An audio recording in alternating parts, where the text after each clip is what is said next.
Sir जैसा कि आपने बोला कि आप 2024 के चुनाव लड़ेंगे, तो क्या मैंने बोला नहीं है, मैंने ऐसे तो क्या बदलाव सर आप देखना चाहते हैं अगले चुनाव के बाद? देखो, मैं कुछ चीजें जिनमें जीवन में मैंने कभी बिलीव नहीं किया, उसमें से एक है वादा करना। वादा तोड़ने के लिए किया ही जाता है, लेकिन अगर गलती से मैं पार्लियामेंट में बैठ गया और दुर्भाग्य से कोई पद मेरे पास आ गया, तो मैं इस देश की जिसमें सबसे ज्यादा परिवर्तन करूंगा वो है एजुकेशन।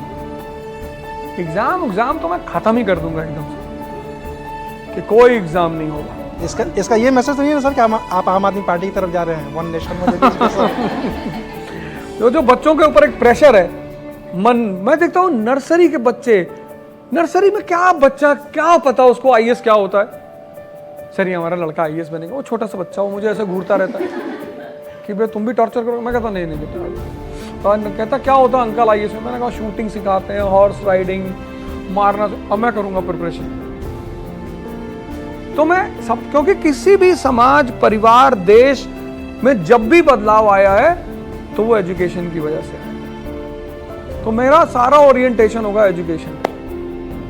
एजुकेशन वाली बात चलिए सर, तो आप एक स्कूल खोलने वाले थे प्रयागराज में, पिछले कुछ वीडियोस में मैंने आपकी बात हुई थी। नहीं, मैं खोलने वाला हूँ, अभी उस पर काम चल रहा है, तो कुछ टेक्निकल चीजें रुकी हुई है, इसलिए मामला थोड़ा सा रुका हुआ है। बाकी मुझे स्कूल कॉन्सेप्ट क्या था वो उसका पूरा, क्योंकि आप कॉन्सेप्ट यही है की बात कर रहे हैं। मेरा एजुकेशन का कॉन्सेप्ट ये है कि मैं विजन और विवेक, मतलब विजडम, मैं इसको ग्रो कराना। मैं चाहता हूँ कि जब एक लड़का मेरी क्लास में बैठ के पढ़े कि फंडामेंटल राइट क्या है, और वो राइट टू इक्वालिटी पढ़े, तो उसको पता चले कि यार राइट टू इक्वालिटी किसके बैकग्राउंड में दी गई है। वो रटे नहीं, वो फ्यूडलिज्म का एक पिक्चर देखे। मैं उसके सामने अफगानिस्तान की फोटो बनाऊंगा, फिर वहां के लोगों को दिखाऊंगा कि देखो अफगानिस्तान में इक्वालिटी बिफोर लॉ है। वो कहेगा नहीं है।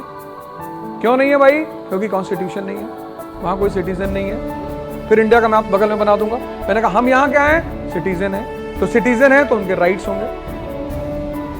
तो मैं चाहूंगा कि उसका एक विजन डेवलप हो, पिक्चराइजेशन, रटना नहीं। इस मॉडल को मैं प्रमोट करना चाहता हूं। और एजुकेशन ही नहीं, उसकी पर्सनैलिटी। कितने लोग हैं जो बोल ही नहीं पाते? जानकारी बहुत है, बहुत जानकारी है। आजकल तो वैसे भी लोग सोशल मीडिया से डरते हैं। हमारे दोस्त हैं, उन्होंने एक वीडियो बनाई, बड़ी अच्छी वीडियो बनाई हिस्ट्री में, उन्होंने मुझे भेजा। मैंने कहा हाँ अपलोड कर दो यूट्यूब पे। उसमें किसी ने नीचे लिख दिया कि अरे ये मास्टर क्या पढ़ाएगा, ये तो बरेली में चेन स्नेचिंग करता था। उन्होंने बेचारे ने वीडियो ही डिलीट कर दी। वो फोटो स्क्रीनशॉट वगैरह लिया और मुझको भेजा, रो रहे थे फोन पे कि यार क्या देख रहा हूँ। तो मैंने कहा ये तो होगा ही, ये तो होना ही है। हमारी वीडियोस में पता नहीं क्या क्या लिखते हैं, मैं तो लिख देता हूँ शानदार, जबरदस्त, जिंदाबाद। और बताओ, कुत्ता जब छत से भौंके तो उसको देख के सिर्फ मुस्कुराना चाहिए, क्योंकि तुम्हारी पहुंच नहीं है ना। और यार पकड़ लिया उसने आके, फिर तो डील कैसे करते हैं सर, क्योंकि आपकी ट्रोलिंग बहुत ज्यादा होती है? मुझे मजा बहुत आता है। कुछ तो मैं खुद ही ट्रोल कराता हूँ। मेरे अपने ट्रोलर्स हैं, मैं उनको मुद्दे देता हूँ, ये लो करो करो करो, जल्दी और करो, जैसे लादेन वाला। हाँ, क्योंकि जितना नाम बदनाम होने से होता है, उतना नाम किसी और चीज से। बदनामी is a privilege in this country. तुमको अगर किसी ने कह दिया चोर हो, तुमने कहा हूं, तो फिर वही बैकफुट हो जाता है यार भाई साहब। और लड़कियों को तो और स्ट्रांग होना चाहिए।